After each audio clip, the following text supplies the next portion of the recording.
Updated at 2:37 p.m. on March 21st, 2025. A new book I'm working. Needs proofread and process. Rib or Dog Night Out, The Shepherds of Alaska.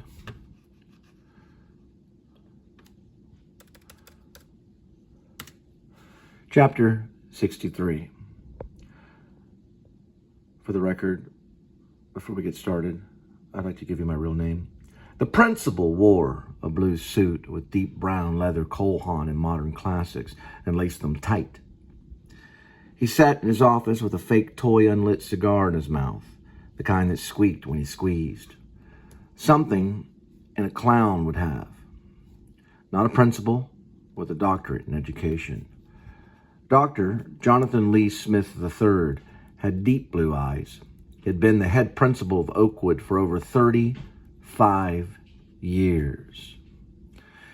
His seat was made of leather, and gold buttons were dressed along the wood panels, which creaked and at times made his back ache. The principal's entire office was littered with taxidermy, everything from red foxes to white-tailed deer, various stuffed animal heads, the deer only, with most being between 14 to 16-point antlers, and even caribou, elk, and other horned hoofed ruminate ungulate of the Cervidae, and one shaggy brown bear converted to a floor rug on the thin gray carpet that covered the square, tall principal's office with a mezzanine doubled floor, enclosed with 4 thick oak flat walls. The ceiling was 14 feet high with a special LED light that spilled from above. The principal rocked back and fro in his chair and stared at the tinted window, which once was a view for kids on swings and young boys stretching before soccer practice. Oakwood Academy began in 1911, before the end of World War I. Dr. Jonathan L. Smith was the third principal in his family. His father was a principal, and his father before that.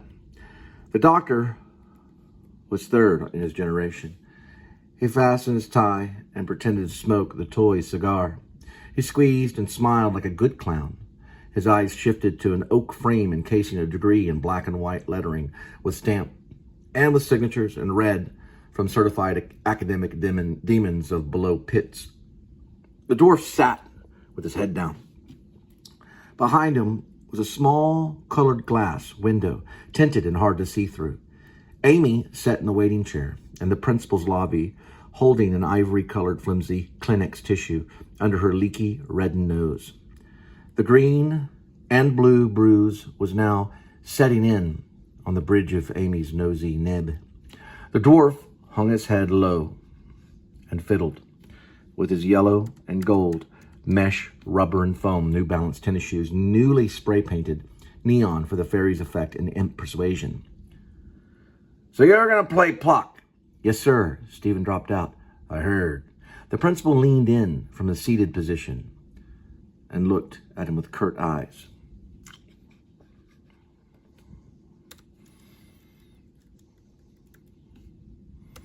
"I'm sorry about this, sir." The little man shyly uttered.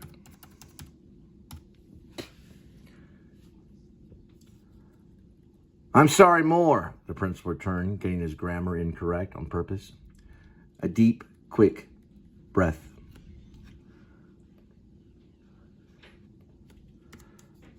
The principal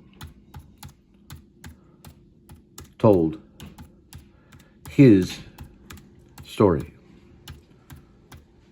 to the little man.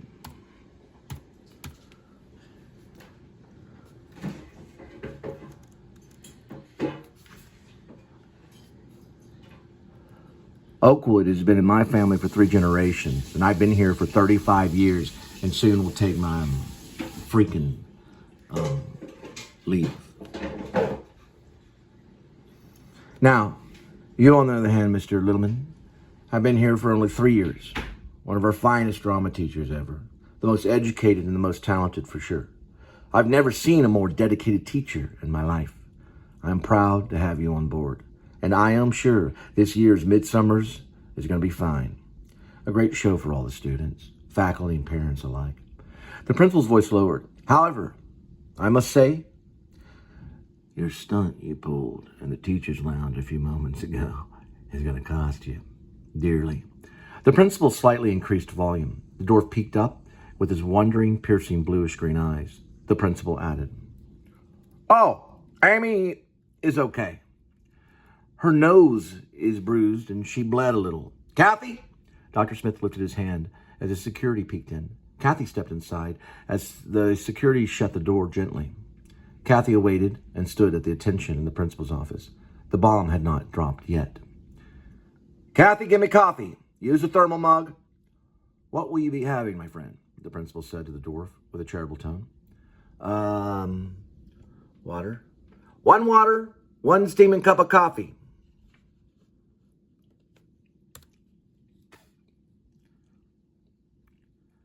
"Coffee for moi. No pie this time, Kathy."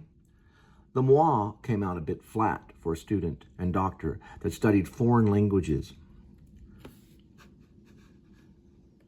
For former student and doctor that studied foreign languages and forensics at the same time in the same semester during his dissertation for a doctorate in pedagogy for principal studies. Years ago, he spoke French, but for now, he barely remembered a single vowel of France. "Gotcha, Dr. Smith." "Oh, you wanted a thermal, right, sir?" Hang on.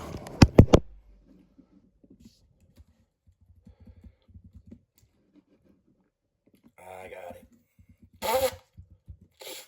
Kathy did not reply quick enough. The doctor principal. The doctor principal imitated her. Now I have to fix it. Imitated her. Okay, I got it. I wonder if there's a word called doctor-like. I'm gonna make up some English language. The doctor-like principal imitated her.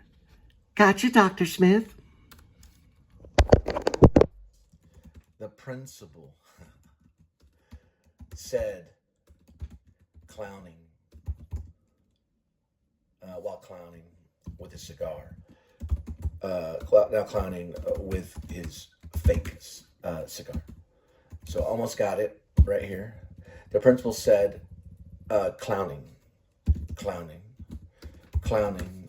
The principal said, with a clowning smile, holding his fake cigar. Clowning, and we got it. Clowning.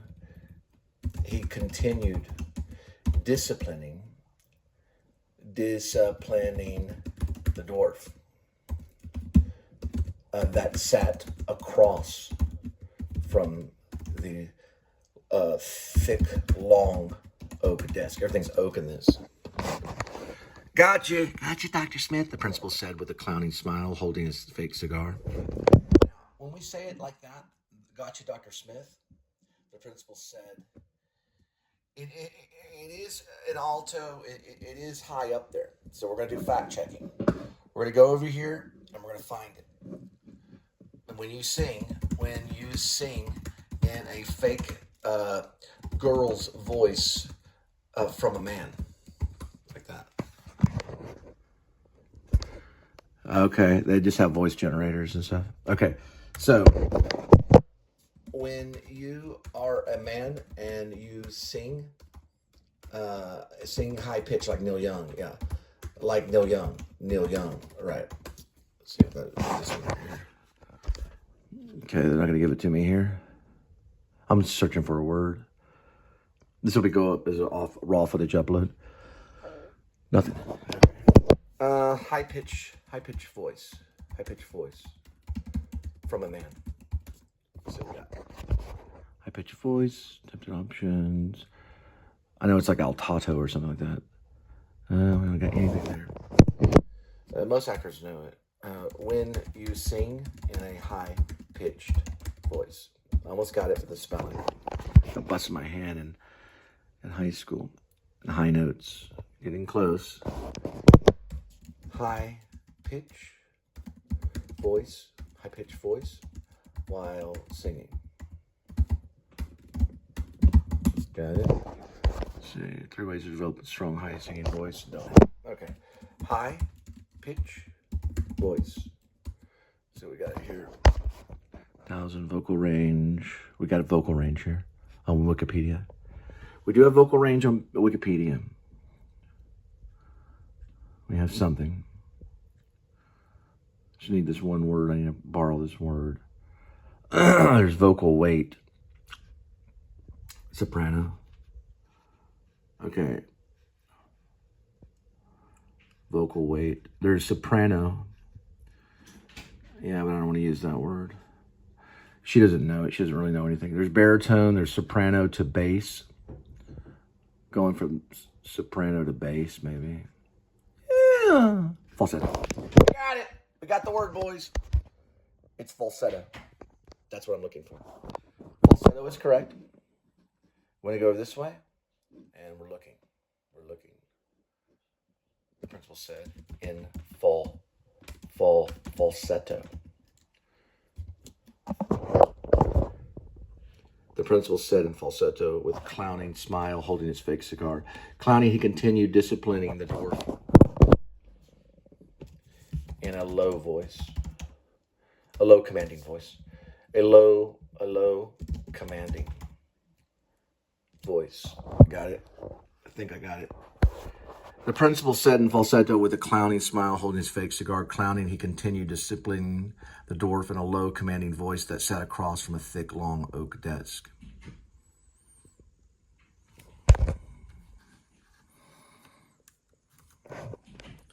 Now, we're going to have Kathy.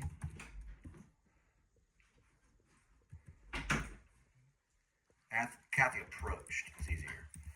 Kathy approached, saying, hang on 1 second. We almost got it. Hang on, just give me 1 second. Hang on 1 second. Hey, sweetie. Listen. I need it. It's soaked in. Okay. I already ordered McDonald's. I didn't order something else. Can you wait 3 minutes? Just 3 minutes. Almost done. Just 3 minutes. Let me get through it real quick. All right. Almost had it, but there they are. All right. Just 3 minutes. Gotcha, Dr. Smith, the principal said in falsetto. Gotcha, Dr. Smith, the principal said in falsetto. Mimicking. We're just going to go with mimicking. Throw it in there. We only have so much time in life. Gotcha, Dr. Smith, the principal said in falsetto, mimicking, with clowning smile, holding his fake cigar. Clowning, he continued disciplining the dwarf in a low, commanding voice that sat across from the thick, long oak desk. We're almost there. We're almost there. Just give me a second, okay? We're almost there. Kathy approached, saying, "Oh, you wanted a thermal, right, sir?" "That's right, Miss Kathy, and my thermal mug, blessed be," in a low voice. That's all we can do right now. Sorry, guys.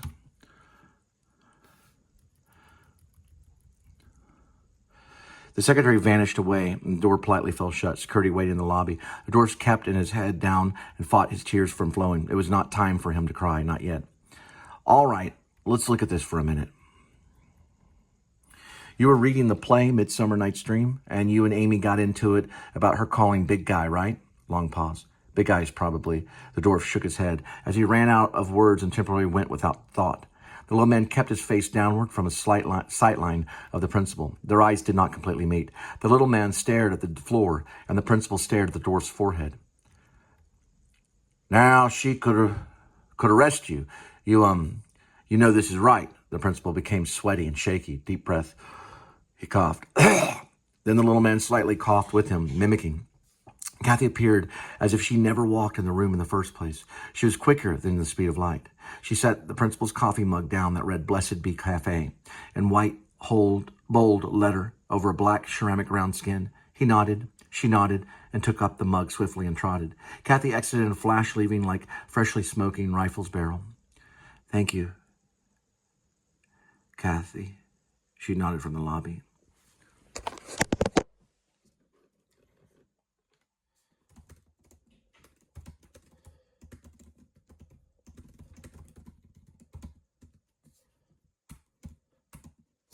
Yeah, we're breaking rules. We're breaking rules. Thank you, Kathy said. She was gone like that, and she nodded from the lobby.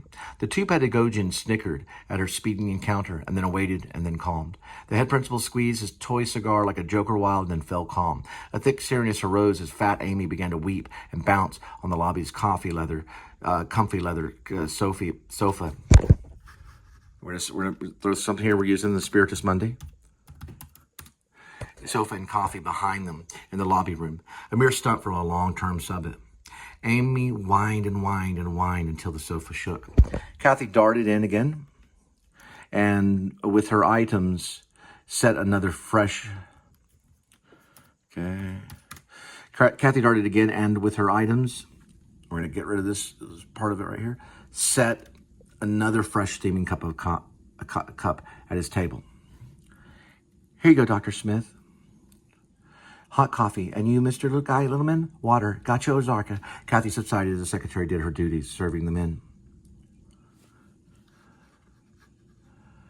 They're both lesbians, that's why.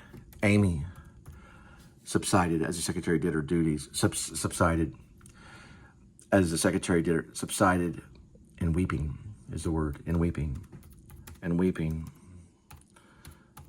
behind them. Now, she is behind them, but she's in the lobby. He knows it. If you know it in your heart, then you know it. Amy subsided and weeping behind them as the secretary did her duties serving the men. Now I'm going to big jump here, right here, in office. And then I'm going to make it correct in the principal's. In the principal's office. Almost missed it. Try again. Got it. Missed it. Hold still. Do not aim. Hold still. Fire, fire, fire.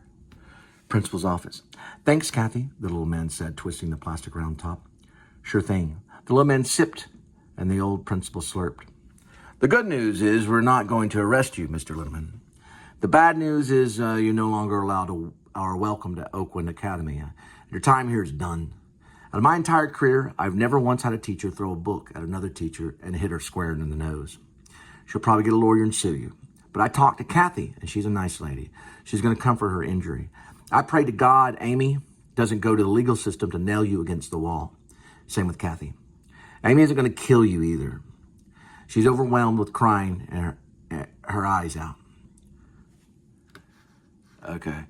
We're going to go with currently, which is a hint. Adding a little more dialogue. Sorry about that, Jack. She's going to comfort her injury. I pray to God Amy doesn't go to the legal system to nail you against the wall. Same with Kathy. And Amy isn't going to kill you either. She's currently overwhelmed with her crying her eyes out. She'll forgive you someday, my friend. That's all she'll do, Littleman. Here we go. I got two Littlemans right there. Littleman. Mr. Little Men. Look at me in the eyes. I like this. I like this. I like this. She's currently overwhelmed with crying her eyes out. She'll forgive you someday, my friend. That's all she'll do. Littleman, Mr. Littleman. Look at me in the eyes. Remember, hell hath no fury. Remember. Now, we say by the bell. The bell ring. That's all we're going to do right there. Let them use their imagination. Let the audience use their imagination. I'm going to add it. Let the audience be. He whispered. We don't know who that is, but they'll argue about it. Let them argue about it. Let the audience be, he whispered. The room became still. The principal continued his speech to dwarf, which is better, right? But we don't all have artists out there, so we're just going to change it to the dwarf. The principal squeezed a fake rubber cigar. Wonk.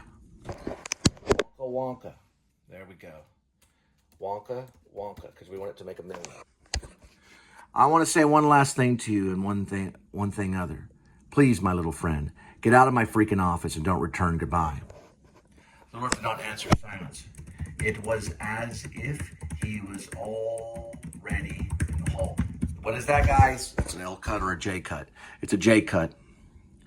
One last totish squeeze from the head. The toy rang out and echoed the halls of Oakwood. A single tear rolled down the principal's cheek. A similar tear fell from the dwarf's chin as his lips trembled and snot bubbled under his nose. He made his way like a beeline. He held back the weeping as Kathy and Amy horrifically wept together. The word is together. Because they just fired the dwarf. Good. Together as he made his small exit from the principal's office. The door gently closed. Security opened the lobby door to the hall, and the little man walked out of the principal's lobby, passing the hurricane of tears Kathy and whining Amy through class. And there he goes, out the hall, leaving the school and a teacher career, once and for all, behind him. A giant anchor was lifted from the dwarf that overcast a dark and violent workday. Puck would never be revisited again, until he found him once more in the form of a dog hiding inside a cardboard box under the city bridge along the highway near the ghetto of Fort Worth, Texas. We're going to do a little spacing. The dwarf was now unemployed. Only a new ploy would save him now. A Working Read by Cole Spivey of Shepherds of Alaska. This is a series. This whole book is a series. I'll be working on it probably the rest of my life, maybe. But it's a series. It's titled Rib or Dog Night Out, Shepherds of Alaska right now. Okay? It's going up.